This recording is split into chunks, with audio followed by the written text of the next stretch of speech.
Good morning dear student. आज की class में हम लोग स्टार्ट करेंगे फिजिक्स का चैप्टर नंबर 7, जिस चैप्टर का नाम है डियर स्टूडेंट सरल आवर्त गति। सबसे पहले डियर स्टूडेंट इस चैप्टर के बेसिक कॉन्सेप्ट को बिल्कुल शानदार तरीके से कवर करने वाले हैं।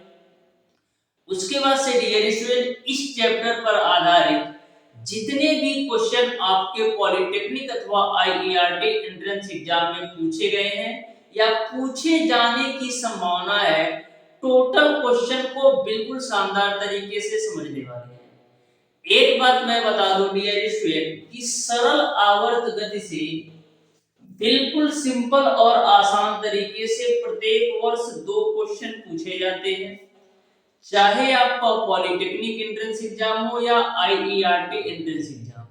सरल आवर्त गति को डियर स्टूडेंट मैं आपको आज की क्लास में इस तरीके से पढ़ा दूंगा कि क्लास के थ्योरी से ही आपको सारे कॉन्सेप्ट बिल्कुल शानदार तरीके से क्लियर हो जाएंगे। क्योंकि जो आपका सरल आवर्त गति है डियर स्टूडेंट, मैक्सिमम इस चैप्टर में जितने भी टॉपिक दिए गए हैं टोटल आपका दैनिक जीवन से रिलेट करता है। तो प्रत्येक कॉन्सेप्ट व प्रत्येक थ्योरी को बिल्कुल सिंपल और आसान तरीके से मैं आपको बताऊंगा, जिससे आपको किसी भी प्रकार का डाउट और कंफ्यूजन ना हो। तो बिल्कुल शानदार तरीके से हम लोग डियर स्टूडेंट सरल आवर्त गति के चैप्टर को क्लियर करने वाले हैं। आप प्रत्येक कॉन्सेप्ट को बिल्कुल अच्छी तरीके से ध्यान से समझते हुए चलिएगा। मैं बिल्कुल सिंपल और आसान तरीके से सारी चीजों को क्लियर करते चलूंगा।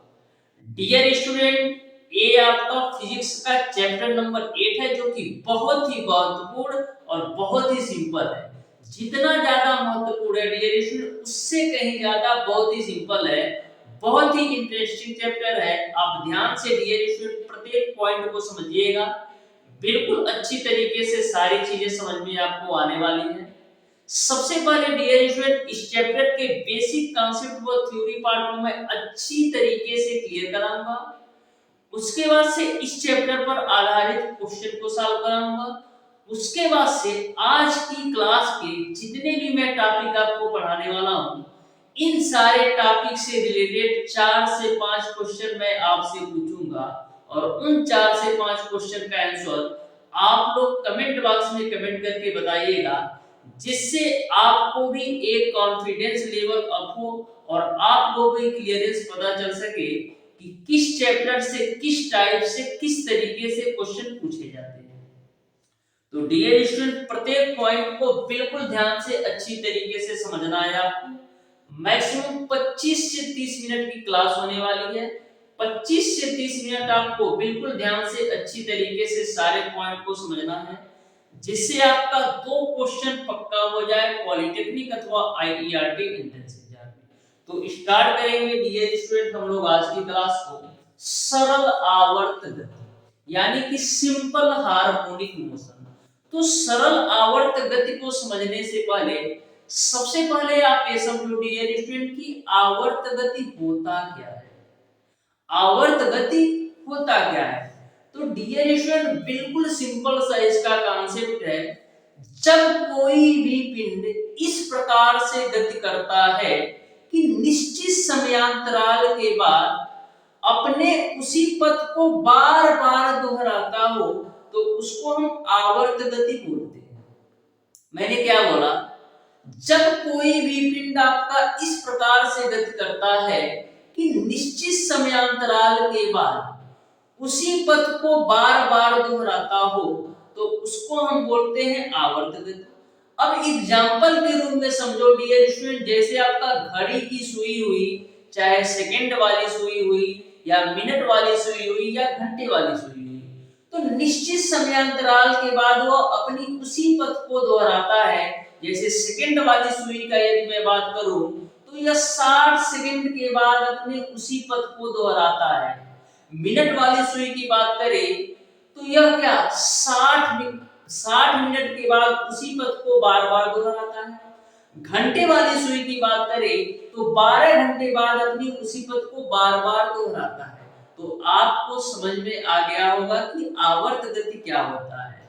कोई भी पिंड इस प्रकार से गति करता है कि निश्चित समयांतराल के बाद उसी पथ को बार बार दोहराता हो, तो उसको हम बोलते हैं आवर्त गति। यहां पर बात आती है डियर स्टूडेंट की निश्चित समयांतराल क्या होता है।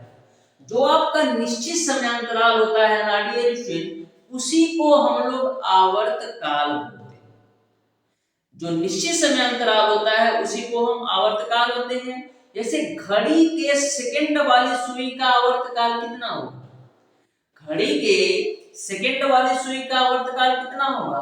तो घड़ी के सेकंड वाली सुई एक चक्कर पूरा करने में कितना सेकंड घूम रही है? 60 सेकंड घूम रही है। तो इस तरीके से घड़ी के सेकंड वाली सुई का जो आवर्त काल होगा वो आपका 60 सेकंड हो जाएगा। मिनट वाली सुई का आवर्तकाल 60 मिनट हो जाएगा और घंटे वाली सुई का आवर्तकाल आपका 12 घंटा हो जाएगा।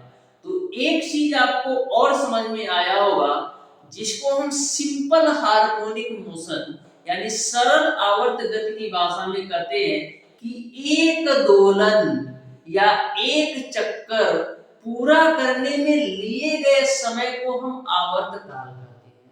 तो सेकंड वाली सुई एक चक्कर पूरा करने में कितना समय ले रही है? 60 सेकंड। तो इसका आवर्त काल 60 सेकंड हो गया। मिनट वाली सुई एक चक्कर पूरा करने में कितना समय ले रही है, या एक दोलन पूरा करने में कितना समय ले रही है? 60 मिनट, यानी इसका आवर्त काल 60 मिनट हो गया। घंटे वाली सुई एक दोलन पूरा करने में कितना समय ले रही है? 12 घंटा, इसलिए इसका आवर्त काल 12 घंटा हो गया। तो आपको आवर्त गति तो अच्छी तरीके से समझ में आ गया होगा। उसी प्रकार से जो आपकी पृथ्वी होती है डियर स्टूडेंट, सूर्य का चक्कर एक निश्चित समयांतराल के बाद लगाती है। जो आपका पृथ्वी होती है डियर स्टूडेंट, सूर्य का चक्कर एक निश्चित समयांतराल के बाद लगाती है। 365 दिन में एक चक्कर पूरा कर लेती है। तो पृथ्वी द्वारा जो सूर्य का चक्कर लगाया जाता है, ये भी आपका एक आवर्त गति का उदाहरण है, क्योंकि एक निश्चित समयांतराल के बाद उसी पथ को कवर कर रही है, उसी पथ को दोहरा रही है। ठीक है। नेक्स्ट हम बात करते हैं डियर स्टूडेंट की दोलनी गति क्या होता है। कौन सी गति? दोलनी गति क्या होता है? तो डियर स्टूडेंट सिंपल भाषा में आप कह सकते हैं, जब कोई भी पिंड एक निश्चित बिंदु के इधर उधर निश्चित पथ पर गति करता है तो उसको हम क्या बोलते हैं? दोलनी गति बोलते हैं। जैसे कोई भी पिंड है, मान लीजिए ये निश्चित बिंदु है, तो एक निश्चित बिंदु के इधर उधर एक ही पथ पर गति करता है तो उसको हम क्या बोलते हैं? दोलनी गति बोलते हैं। जैसे मैंने एक निश्चित बिंदु ओ मान लिया, तो निश्चित बिंदु के एक बार इधर गया, फिर वापस से आया निश्चित बिंदु पर, फिर दूसरे साइड एक बार गया, फिर वापस से आया उसी निश्चित बिंदु पर, तो इसको हम क्या बोलते हैं? दोलनी गति। यानी कि कोई भी पिंड यदि एक निश्चित बिंदु के इधर फिर उधर, यानी एक निश्चित बिंदु के एक बार दाएं जाता है, फिर आता है, फिर बाएं जाता है, फिर आता है उसी बिंदु पर, तो उसको हम बोलते हैं दोलनी गति। सिंपल भाषा में ध्यान में यही रखना कि कोई भी पिंड यदि एक निश्चित बिंदु के इधर उधर एक ही पथ पर गति करता है तो उसको हम बोलते हैं दोलनी गति। ठीक है। तो आपको दोलनी गति और आवर्त गति आपको समझ में आ गया होगा। एक बात और ध्यान में रखिएगा, जितनी भी आपकी दोलनी गति है डियर स्टूडेंट, वो आपका आवर्त गति होती है। जितनी भी आपकी दोलनी गति है डियर स्टूडेंट, वो आपका आवर्त गति होती है। लेकिन सभी आवर्त गति दोलनी गति नहीं होती है। यानी कि जितनी आपकी दोलनी गति होती है, आवर्त गति तो होती है, लेकिन सभी आवर्त गति दोलनी गति नहीं होती है। ऐसा मैं इसलिए बोल रहा हूं डियर स्टूडेंट, जैसे एग्जांपल के रूप में समझ लो, जैसे आपका पृथ्वी है, पृथ्वी जो है सूर्य का एक चक्कर जो है 365 दिन में लगाती है। पृथ्वी जो है सूर्य का एक चक्कर 365 दिन में लगाती है। तो जो आपका पृथ्वी है सूर्य का एक चक्कर लगाती है, ये तो आपका आवर्त गति है, लेकिन दोलनी गति नहीं है। दोलनी गति इसलिए नहीं है डियर स्टूडेंट, क्योंकि दोलनी गति क्या होता है? किसी निश्चित बिंदु के इधर उधर गति होती है तो उसको हम बोलते हैं दोलनी गति। क्या आपकी पृथ्वी निश्चित बिंदु के इधर उधर गति कर रही है? नहीं कर रही है, ये तो पृथ्वी का गोलाई में चक्कर लगा रही है। तो इस तरीके से जो आपका पृथ्वी है सूर्य का चक्कर लगाती है, तो यह आपका आवर्त गति तो है, यानी कि हम दोलनी गति को तो आवर्त गति बोल सकते हैं, लेकिन आवर्त गति को दोलनी गति नहीं बोल सकते हैं। तो यह बात आपको क्लियर समझ में आ गया होगा। उसी प्रकार से डियर स्टूडेंट, जो आपका सरल दोलक है ये आवर्त गति का भी एग्जांपल है और आपका दोलनी गति का भी एग्जांपल है। तो ऐसे क्वेश्चन अक्सर आपके एग्जाम में पूछे जाते हैं। आपसे पूछ लेगा कि दोलनी और आवर्त गति दोनों का ही उदाहरण है, तो क्या है? सरल दोलक। तो इन छोटे छोटे पॉइंट को बिल्कुल ध्यान में रखिएगा, इसी पॉइंट से आपके एग्जाम में क्वेश्चन बनते हैं। नेक्स्ट हम बात करते हैं डियर स्टूडेंट्स, सबसे महत्वपूर्ण टॉपिक सरल आवर्त गति, यानी कि सिंपल हार्मोनिक मोशन। तो सबसे पहले समझना डियर स्टूडेंट्स, सरल आवर्त गति में किस किस पॉइंट से आपके एग्जाम में क्वेश्चन बनते हैं, उन सारे पॉइंट को मैं बिल्कुल शानदार तरीके से डिस्कस करने वाला हूं। तो सबसे पहले हम एक फिगर बना लेते हैं जो सरल आवर्त गति है, ठीक है। तो देखो, एक बार इस निश्चित बिंदु के एक तरफ इधर गया, फिर वापस से इसी बिंदु पर आया, फिर वापस से अपोजिट साइड में इधर गया, फिर वापस से इसी बिंदु पर आया। तो यह क्या किया? यह जो है एक दोलन पूरा किया, यानी कि निश्चित बिंदु के एक तरफ दाएं तरफ गया, फिर उसी पॉइंट से आकर के फिर निश्चित बिंदु पर आया, फिर इसी निश्चित बिंदु से एक बार बाएं की तरफ गया, फिर वापस से उसी बिंदु पर आ गया। तो इसको हम एक दोलन बोलते हैं, एक दोलन बोलते हैं। यानी कि निश्चित बिंदु से एक बार एक तरफ जाए, फिर वापस से आए, फिर वापस से दूसरी तरफ एक बार जाए, फिर वापस से उसी बिंदु पर आए, इसको हम बोलते हैं एक दोलन। तो दोलन आपको तो समझ में आ गया होगा। अब बात ये आती है एक दोलन किसके बराबर होता है। तो जो ए आपका होता है ना डियर स्टूडेंट, वो पॉइंट मान लो, इसको हम बोलते हैं मध्यमान स्थिति। क्या बोलते हैं? मध्यमान स्थिति। तो मध्यमान स्थिति के एक तरफ अधिकतम विस्थापन को हम क्या बोलते हैं? आयाम बोलते हैं। मध्यमान स्थिति के एक तरफ अधिकतम विस्थापन को हम लोग आयाम बोलते हैं। तो ए आपका ए हो गया, चाहे आप इधर ले लो चाहे आप इधर ले लो, आयाम का मान हमेशा फिक्स होता है, ये बदलता नहीं है। तो आयाम आपको समझ में आ गया होगा कि मध्यमान स्थिति के एक तरफ अधिकतम विस्थापन को हम लोग आयाम बोलते हैं। अब आप ये बताओ कि कितने आयाम के बराबर एक दोलन हुआ। तो पहला आयाम ये हो गया, दूसरा आयाम ये हो गया, तीसरा ये हो गया, चौथा ये हो गया। यानी हम देख पा रहे हैं कि एक दोलन की जो वैल्यू है, एक दोलन की जो वैल्यू है डियर स्टूडेंट, वो कितने आयाम की? 4 आयाम के बराबर है। यानी हमको एक दोलन पूरा करने में 4 आयाम की दूरी तय करनी पड़ेगी। तो आपको आयाम समझ में आ गया होगा कि साम्य स्थिति के एक तरफ अधिकतम विस्थापन को हम लोग क्या बोलते हैं? हम लोग आयाम बोलते हैं। अब बात आती है डियर स्टूडेंट की आवर्त काल क्या होता है। क्या आवर्त काल क्या होता है? तो आवर्त काल होता क्या है? मैंने अभी आपको बताया कि एक दोलन पूरा करने में लिए गए समय को आवर्त काल बोलते हैं। जैसे मैंने घड़ी का एग्जांपल दिया कि सेकंड वाली सुई एक दोलन पूरा करने में, एक चक्कर पूरा करने में 60 सेकंड लेती है। इस तरीके से सेकंड वाली सुई का आवर्त काल 60 सेकंड हो गया। मिनट वाली सुई एक चक्कर पूरा करने में, एक दोलन पूरा करने में 60 मिनट का समय लेती है। इस तरीके से मिनट वाली सुई का आवर्त काल 60 मिनट हो गया। घंटे वाली सुई एक दोलन या कह लो या एक चक्कर पूरा करने में 12 घंटे का समय लेती है। इस तरीके से इसका आवर्त काल आपका 12 घंटा हो गया। तो उसी प्रकार से एक दोलन पूरा करने में लिए गए समय को हम लोग आवर्त काल बोलते हैं। एक दोलन पूरा करने में लिए गए समय को हम लोग क्या बोलते हैं? आवर्त काल बोलते हैं। आवर्त काल को डियर स्टूडेंट हम लोग टी से रिप्रेजेंट करते हैं। किससे? टी से दर्शाते हैं। अब बात आती है टी की वैल्यू किसके बराबर होती है। तो जो आवर्त काल टी की वैल्यू होती है वो आपका 2 pi root over l upon g के बराबर होती है। सरल आवर्त गति में जो आपका आवर्तकाल होता है T 2 pi root over l upon g के बराबर आती है। अब आप ये बता दो इसमें कौन सी वैल्यू बदलती है। सरल आवर्त गति के आवर्तकाल t बराबर 2 pi root over l upon जी में कौन सी वैल्यू बदल सकती है, जल्दी से बता दो।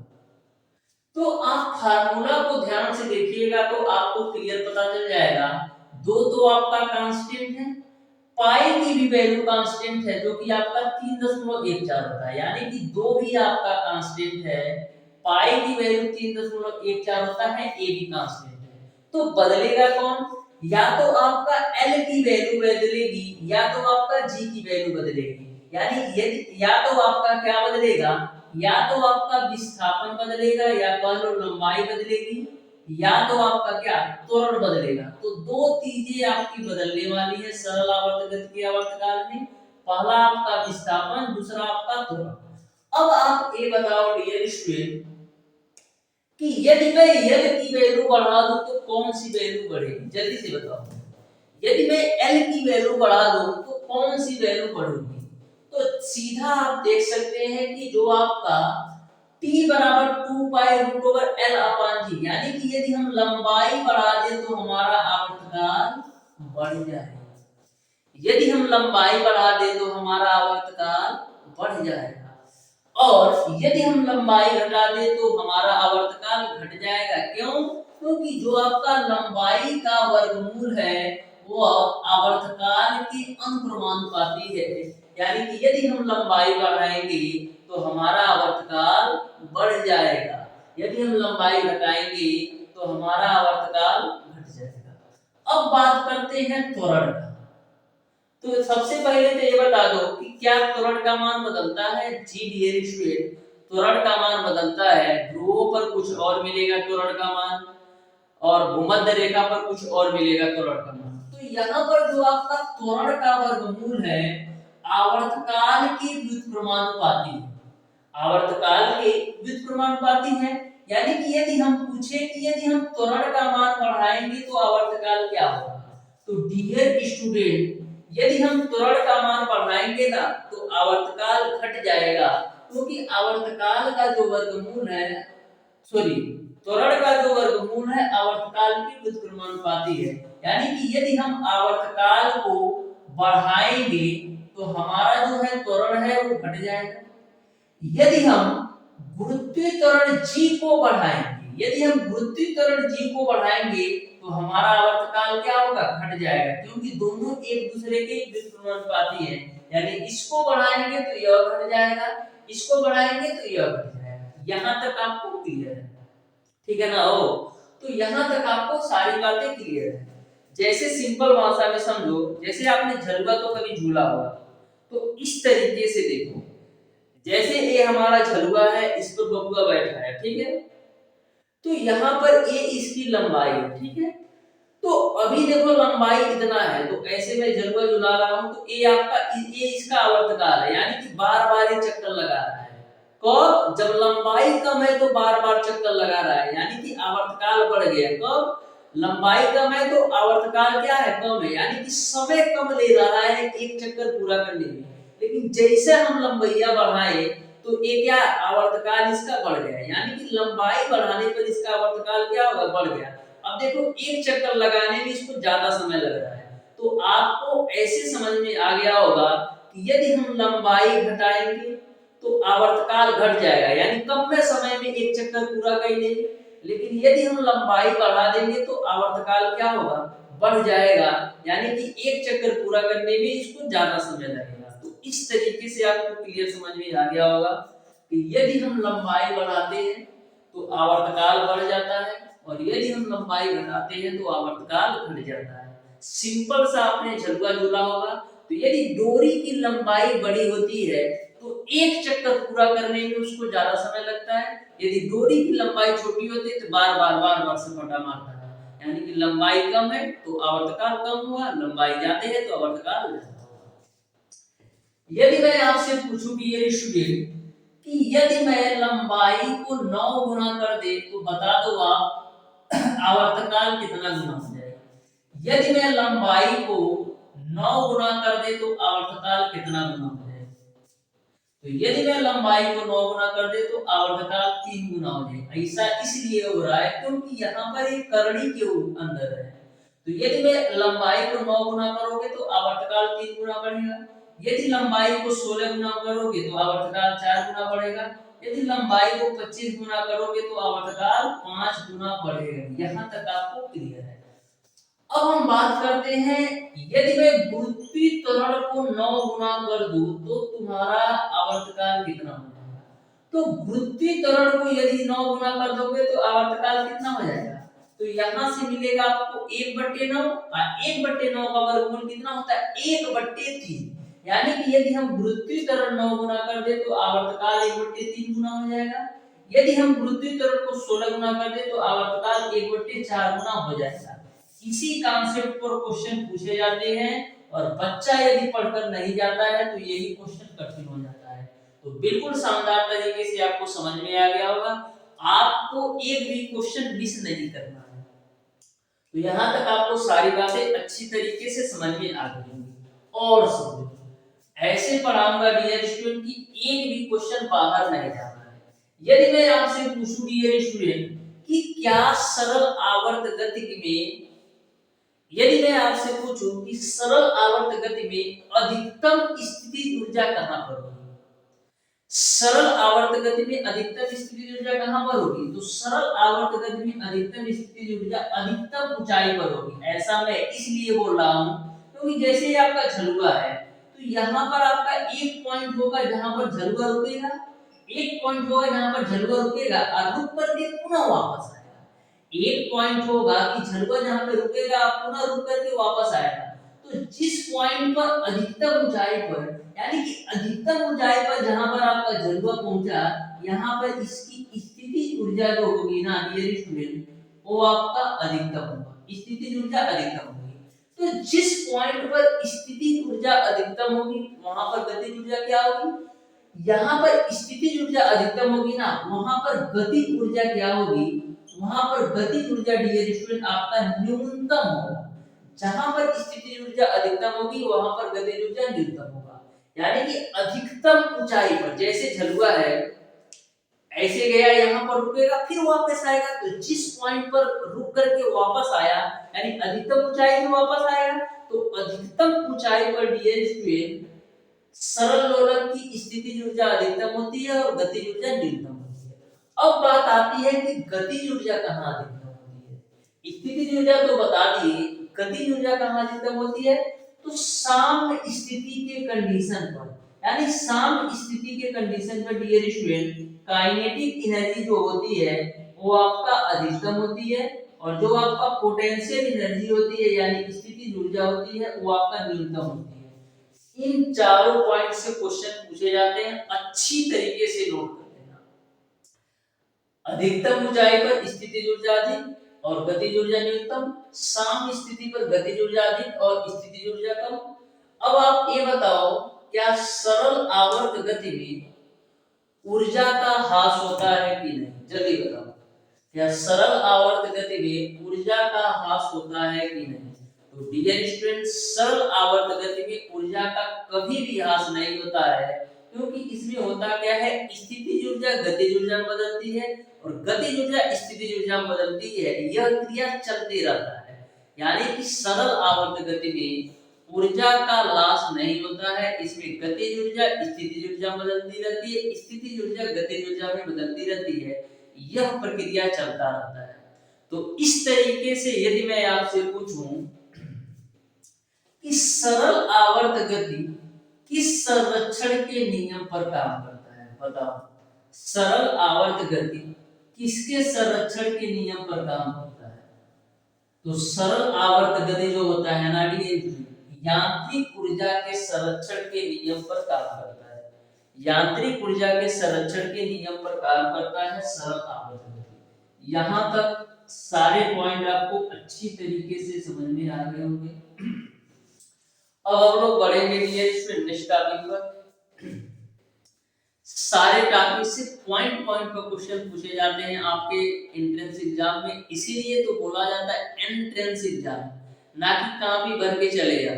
तो सारे पॉइंट को, जितने भी पॉइंट मैंने बताया है, टोटल पॉइंट पर एग्जामिनर आपसे क्वेश्चन पूछ सकता है, इसलिए मैंने सारे पॉइंट को डिस्कस कर लिया है, जिससे एग्जामिनर कहीं से भी किसी भी प्रकार से क्वेश्चन पूछ ले, आपसे छूटे नहीं।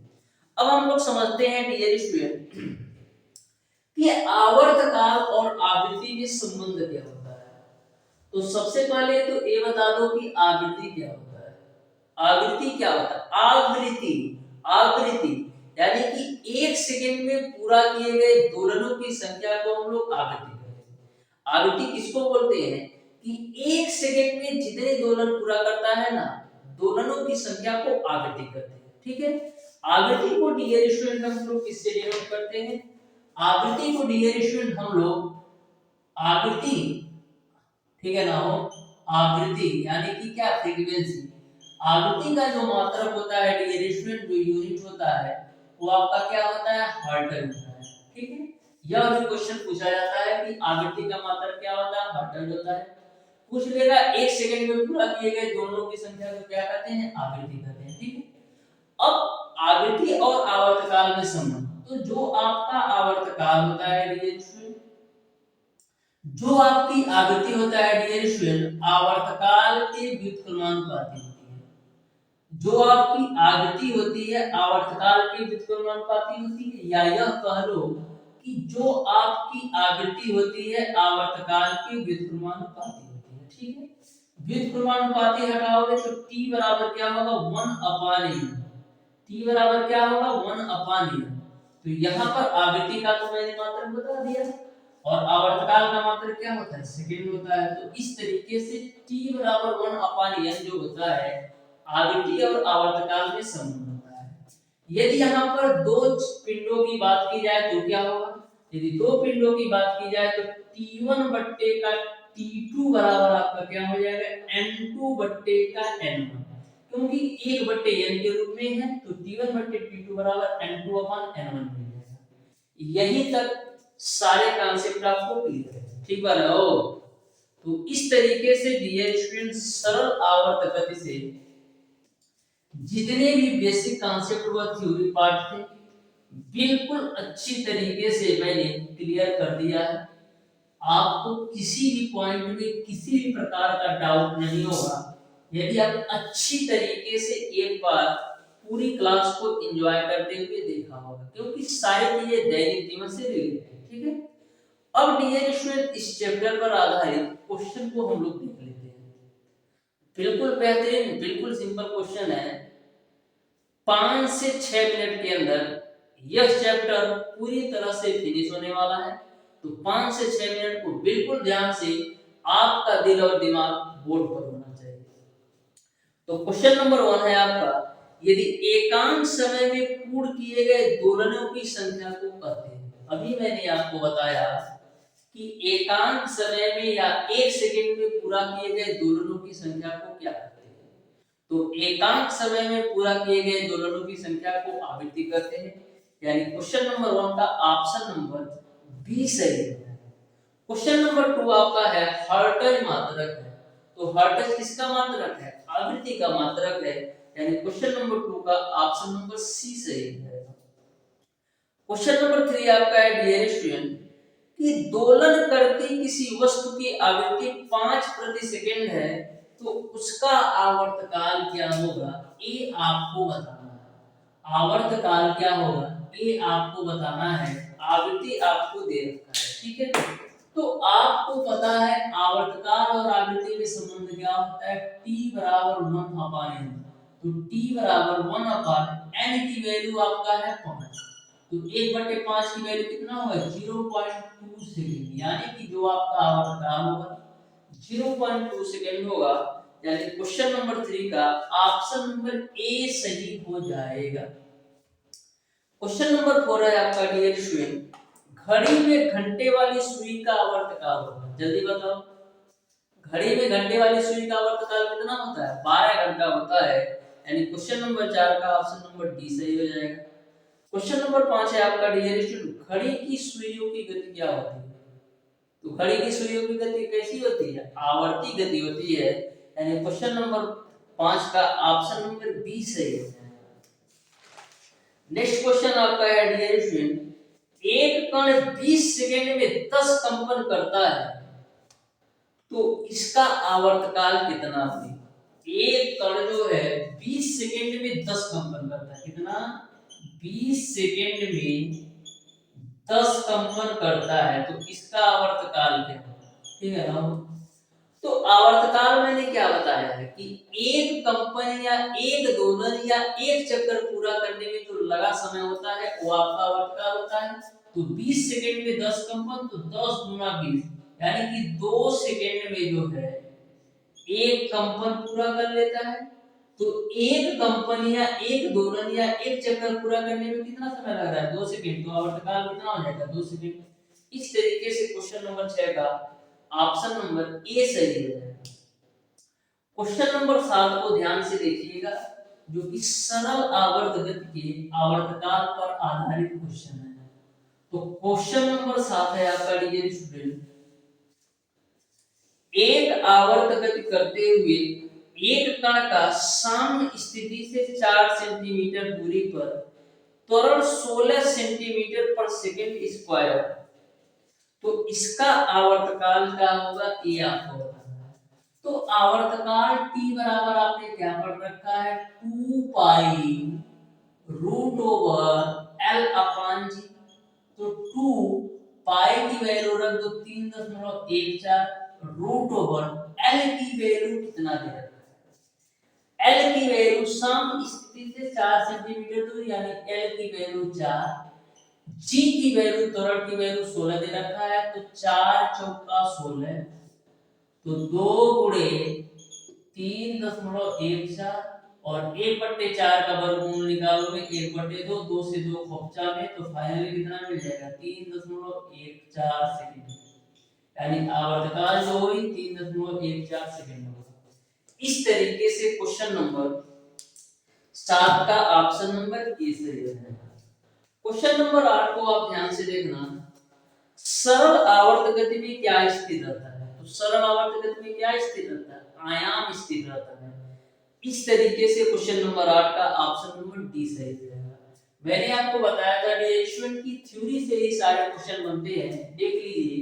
अभी मैं क्वेश्चन सॉल्व करा रहा हूं, सारे क्वेश्चन बिल्कुल फ्री 1 सेकंड में हो रहे हैं।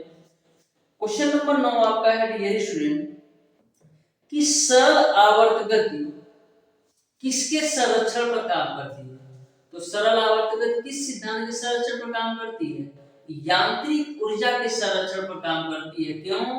क्योंकि गतिज ऊर्जा स्थितिज ऊर्जा में बदलती है, स्थितिज ऊर्जा गतिज ऊर्जा में बदलती रहती है। नेक्स्ट क्वेश्चन आपका है डियर स्टूडेंट, सरल आवर्त गति करते कण की अधिकतम विस्थापन की स्थिति में गतिज ऊर्जा। तो अधिकतम विस्थापन की स्थिति में गतिज ऊर्जा क्या होती है? शून्य होती है। जैसा कि मैंने आपको बताया कि ऐसे था। तो ये आपका अधिकतम विस्थापन कब करेगा? जब अधिकतम एक तरफ अधिकतम ऊंचाई पर अधिकतम विस्थापन होगा, यानी साम्य स्थिति की एक तरफ जो अधिकतम ऊंचाई पर होगा वहां पर उसका अधिकतम विस्थापन होगा। तो अधिकतम विस्थापन के कंडीशन में उसकी गतिज ऊर्जा शून्य होगी। क्योंकि जैसे झलुआ का एग्जांपल बताया कि जब झलुआ द्वार सबसे ऊपर जाए अधिकतम ऊंचाई पर, तो एक जगह ऐसा आएगा कि रुकेगा, फिर वापस से आएगा। तो अधिकतम ऊंचाई पर वह झलुआ रुकता है। तो अधिकतम ऊंचाई पर स्थितिज ऊर्जा अधिकतम होती है, लेकिन गतिज ऊर्जा कह सकते हैं वो न्यूनतम होती है या शून्य होती है। क्वेश्चन नंबर 11 आपका डियर स्टूडेंट कि सरल आवर्ती गति करते कण की स्थितिज ऊर्जा न्यूनतम क्या होती है? तो बताया था ना, स्थितिज ऊर्जा न्यूनतम साम्य स्थिति में होती है और गतिज ऊर्जा अधिकतम साम्य स्थिति में होती है। क्वेश्चन नंबर 12 आपका है विस्थापन का मान बढ़ाने पर आवर्तकाल। तो विस्थापन का मान बढ़ाने पर आवर्तकाल, तो जैसे जैसे विस्थापन बढ़ेगा आवर्तकाल का वही बढ़ जाएगा। तो इस तरीके से विस्थापन का मान बढ़ाने पर आवर्तकाल बढ़ जाएगा। त्वरण का मान बढ़ाने पर आवर्तकाल, तो है जब त्वरण का मान बढ़ेगा तो आवर्तकाल क्या होगा? घट जाएगा। तो त्वरण का मान बढ़ाने पर आवर्तकाल घट जाएगा। नेक्स्ट क्वेश्चन आपका है डियर स्टूडेंट सरल आवर्त गति में किसी कण का विस्थापन धीरे धीरे घटता है। सरल आवर्त गति में किसी कण का विस्थापन धीरे धीरे घटता है तो उसका आवर्त काल। तो जैसे विस्थापन आपका धीरे धीरे घटेगा उसी प्रकार से आपका आवर्त काल भी घट जाएगा, यानी विस्थापन धीरे धीरे घटेगा तो आवर्त काल भी घट जाएगा। नेक्स्ट क्वेश्चन आपका है डियर स्टूडेंट, सरल आवर्त गति करने वाली वस्तु का। तो सरल आवर्त गति करने वाली वस्तु का जो विस्थापन होता है ना, वो आपका क्या होता है, सरल आवर्त गति करने वाली वस्तु का क्या होता है, विस्थापन और त्वरण बदलते हैं। जैसा कि मैंने आपको बताया कि सरल आवर्त गति करते काल का जो विस्थापन और त्वरण होता है वो बदलता है, क्योंकि t बराबर 2 pi root over l upon g होता है, तो दो भी कांस्टेंट होता है, पाई की वैल्यू भी कांस्टेंट होता है, यानी कि विस्थापन और त्वरण बदलता है। तो इस तरीके से सरल आवर्त गति करते हुए कण का विस्थापन और त्वरण बदलता है। सर डियर स्टूडेंट, टोटल आपके 15 चैप्टर दिए गए थे। इस चैप्टर में टोटल मैंने 15 चैप्टर को बिल्कुल कॉन्सेप्ट के साथ बिल्कुल सिंपल तरीके से आपको बता दिया है। अब डियर स्टूडेंट, इस वीडियो के लास्ट में मैं आपको 3 से 4 क्वेश्चन देने वाला हूं जो आज की क्लास पर आधारित है। तो इन 3 से 4 क्वेश्चन का आंसर आप लोग कमेंट बॉक्स में कमेंट करके जरूर बताइएगा। तो डियर स्टूडेंट, आज की क्लास आपको कैसी लगी कमेंट बॉक्स में कमेंट करके जरूर बताइएगा। डियर स्टूडेंट, जो भी स्टूडेंट नए हैं पॉलिटेक्निक अथवा आईईआरटी एंट्रेंस एग्जाम 2024 की तैयारी करना चाहते हैं बिल्कुल free of cost complete YouTube पर, तो हमारे चैनल ओडी स्टडी पॉइंट को जरूर सब्सक्राइब कर लेना। डियर स्टूडेंट, अभी तक डियर स्टूडेंट मैंने टोटल मैथ के 15 चैप्टर को बिल्कुल शानदार तरीके से कवर करा दिया है। फिजिक्स का चैप्टर नंबर 8 भी आज पूरी तरह से कंप्लीट हो गया। नेक्स्ट क्लास में डियर स्टूडेंट हम लोग स्टार्ट करेंगे चैप्टर नंबर 9। इसके अलावा डियर स्टूडेंट मैं आपको बता दूं कि मैथ या फिजिक्स के प्रत्येक चैप्टर को मैंने इस तरीके से बताया है डियर स्टूडेंट कि एक बार किसी भी चैप्टर को अच्छी तरीके से यदि उठा करके देख लो तो 100% गारंटी के साथ उस चैप्टर से एग्जामिनर कहीं से भी क्वेश्चन पूछ ले या किसी भी बुक को उठा लो या कोई भी प्रीवियस ईयर पेपर से उठा लो, आपसे क्वेश्चन फंसेगा नहीं। इस तरीके से मैंने पढ़ाया है। तो डियर स्टूडेंट, मिलते हैं नेक्स्ट क्लास में, तब तक के लिए धन्यवाद।